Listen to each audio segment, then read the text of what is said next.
Welcome to Dev current affairs. आज है 17 अक्टूबर 2020 और 17 अक्टूबर 2020 से रिलेटेड जितने भी राजस्थान लेवल के करंट अफेयर्स के क्वेश्चंस बनते हैं सारे हम इस वीडियो में डिस्कस करेंगे और हर क्वेश्चंस के बारे में डिटेल से पढ़ेंगे। तो चलिए शुरू करते हैं। क्वेश्चन नंबर 1, हाल ही में राजस्थान के किस जिले में कुरंजा कंजर्वेशन रिजर्व बनाया जाएगा? तो किस जिले में बनाया जाएगा?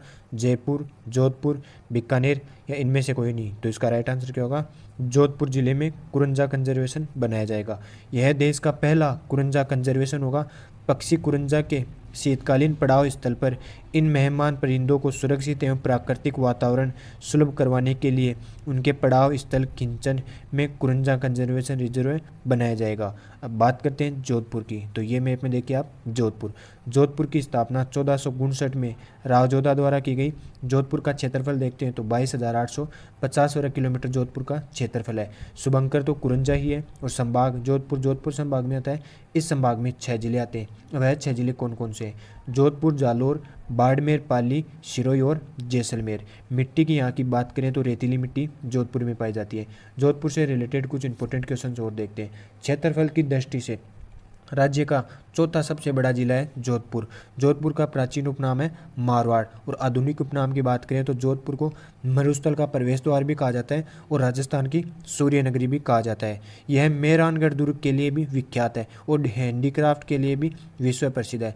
राजस्थान की पहली IIT भी जोधपुर में स्थित है। यहाँ की नदियों की बात करें तो लूनी, जोजरी, गोलासनी, मीठड़ी नदी भी पाई जाती है। जिलों की हम बात करें तो कालियाना झील जो 11 किलोमीटर लंबी है और तख्त सागर झील, बालसमंद झील, उमेद सागर झील भी यहाँ पर पाई जाती है।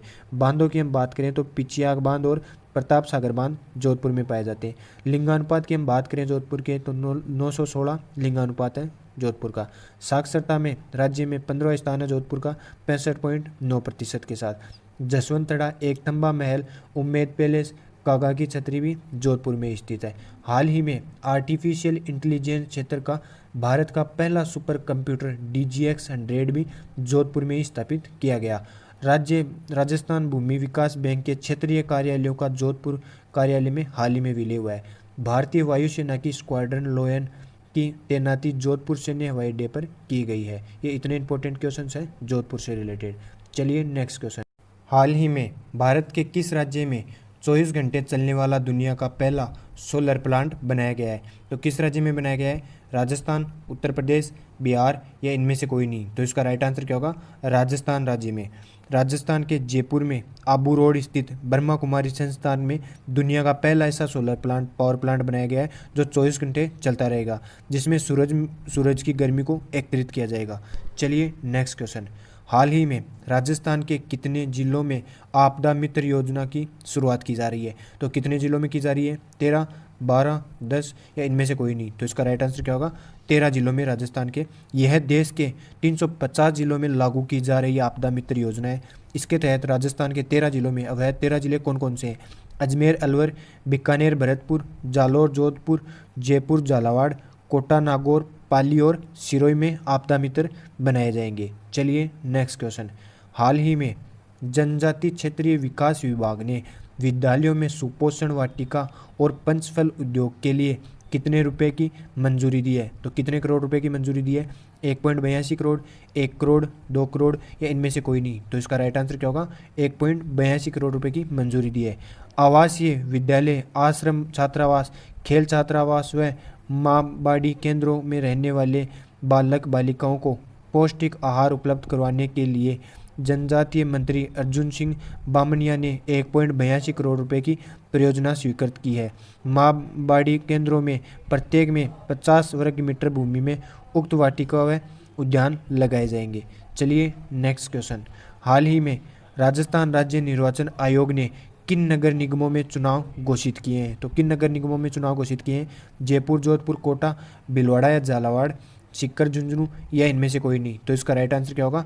जयपुर, जोधपुर और कोटा में राजस्थान निर्वाचन आयोग ने चुनाव की घोषणा की है। चलिए नेक्स्ट क्वेश्चन।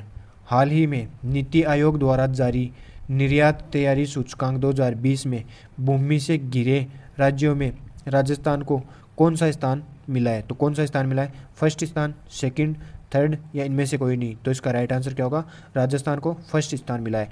नीति आयोग की ओर से जारी रिपोर्ट के मुताबिक निर्यात सूचकांक 2020 में गुजरात ने टॉप किया है, महाराष्ट्र और तमिलनाडु को तीसरा स्थान मिला है। अगर लॉकडाउन वाले राज्यों की बात करें तो राजस्थान ने सबसे बेहतरीन प्रदर्शन किया है, इसलिए राजस्थान में प्रथम स्थान प्राप्त किया है। चलिए नेक्स्ट क्वेश्चन। हाल ही में चिकित्सा मंत्री रघु शर्मा ने मनोचिकित्सा पर आधारित मनांजलि पुस्तक का विमोचन किया है। यह किसके द्वारा लिखित पुस्तक है, तो किसके द्वारा लिखी गई है, डॉक्टर तुषार जगावत, डॉक्टर रामपाल जोशी, डॉक्टर सुरेंद्र कुमार या इनमें से कोई नहीं। तो इसका राइट आंसर क्या होगा, डॉक्टर तुषार जगावत के द्वारा लिखी गई पुस्तक। चिकित्सा मंत्री रघु शर्मा ने मनोचिकित्सा पर आधारित मनांजलि पुस्तक का विमोचन किया है और यह पुस्तक डॉक्टर तुषार जगावत के द्वारा लिखी गई है। चलिए नेक्स्ट क्वेश्चन। हाल ही में राज्य सरकार ने देवनारायण छात्रा स्कूटी वितरण एवं प्रोत्साहन राशि योजना के तहत परिवार की वार्षिक आय सीमा 2 लाख से बढ़ाकर अब कितनी कर दी गई है, 2.5 लाख, 4 लाख, 3 लाख या इनमें से कोई नहीं। तो इसका राइट आंसर क्या होगा, 2.5 लाख कर दी गई है। छात्र के माता पिता, अभिभावक, संरक्षण पति की वार्षिक आय 2.5 लाख रुपए कर दी गई है। पहले 2 लाख रुपए से कम आय वाले परिवारों की छात्राओं को इस योजना का लाभ नहीं मिल पाता था। योजना का उद्देश्य राज्य की छात्राओं को पढ़ाई के लिए प्रोत्साहन करने के लिए इस योजना की शुरुआत की गई थी। चलिए नेक्स्ट क्वेश्चन। हाल ही में मुख्यमंत्री ने स्टाम्प ड्यूटी पर 20% अधिभार का कितना प्रतिशत हिस्सा गायों के संरक्षण व गोवंश संवर्धन के लिए अनुदान में देने का निर्णय लिया है। तो कितने प्रतिशत हिस्सा देने का निर्णय लिया है, 50%, 40%, 30% या इनमें से कोई नहीं। तो इसका राइट आंसर क्या होगा, 50%। मुख्यमंत्री अशोक गहलोत ने स्टाम्प ड्यूटी पर 20% अधिभार का 50% हिस्सा प्रदेश में गौशालाओं को गायों के संरक्षण तथा गोवंश के संवर्धन के लिए अनुदान के रूप में देने का निर्णय लिया है। चलिए नेक्स्ट क्वेश्चन। हाल ही में राजस्थान का कौन सा शहर कृषि और उपज की उच्च तकनीकी फाइटोट्रोन स्थापित करने वाला भारत का दूसरा शहर बन गया है।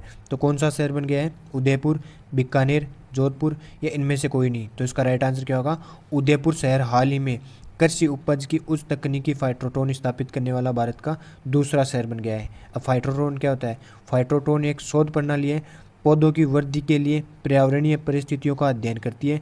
विशेष चैम्बर बनाकर धूप, तापमान आदि का बारीकी से अध्ययन किया जाता है। फाइटोट्रोन तकनीक की शुरुआत 1949 में कैलिफोर्निया अमेरिका स्थित कृषि विश्वविद्यालय से हुई और भारत देश में नई दिल्ली में फाइटोट्रोन विकसित किया गया, जिसकी स्थापना 1995 में हुई। अब बात आती है उदयपुर की, तो ये मैप में देखिए आप, उदयपुर की स्थापना 1949 ईस्वी में महाराणा उदय सिंह के द्वारा की गई। क्षेत्रफल की हम बात करें तो 13,419 वर्ग किलोमीटर उदयपुर का क्षेत्रफल है और उदयपुर का शुभंकर है कब्बर बिच्छू। उदयपुर संभाग में आता है। इस संभाग में 6 जिले आते हैं। अब वह 6 जिले कौन कौन से हैं, उदयपुर, राजसमंद, डूंगरपुर, बांसवाड़ा, चित्तौड़गढ़ और प्रतापगढ़। उदयपुर की मिट्टी की बात करें तो यहाँ पर लाल लोमी और लाल काली मिट्टी पाई जाती है। उदयपुर के प्राचीन नाम की बात करें तो हम शिवपद जनपद उदयपुर को कहा जाता था और मेवाड़ भी कहा जाता था। आधुनिक उपनाम की बात करें तो राजस्थान का कश्मीर, झीलों की नगरी, पूर्व का वेनिस ही उदयपुर को कहा जाता है। सिटी पैलेस और पिछोला झील उदयपुर में स्थित है। महाराणा प्रताप स्मारक भी उदयपुर में स्थित है। सहेलियों की बाड़ी भी उदयपुर में स्थित है। जयसमंद झील और जगदीश मंदिर भी उदयपुर में स्थित है। नटनी का चबूतरा भी उदयपुर में स्थित है। नदियों की हम यहाँ पर बात करें तो आयड़ नदी, बेड़च, वाकल, मानसी, सोम, साबरमती और गोमती नदी उदयपुर में पाई जाती है।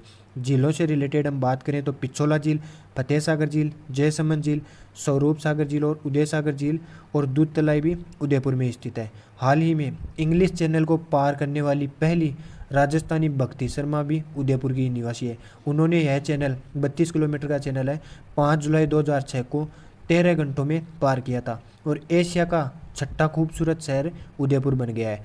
ट्रैवल रेजर्स मैगजीन के वर्ष 2020 के दुनिया के टॉप 25 शहरों में से उदयपुर टॉप 10 में आया है। चलिए नेक्स्ट क्वेश्चन, कल का पूछा गया क्वेश्चन देखते हैं। राजस्थान की स्वर्ण नगरी किस जिले को कहा जाता है, तो किस जिले को कहा जाता है, जैसलमेर को राजस्थान की स्वर्ण नगरी कहा जाता है। चलिए देखते हैं आज का क्वेश्चन।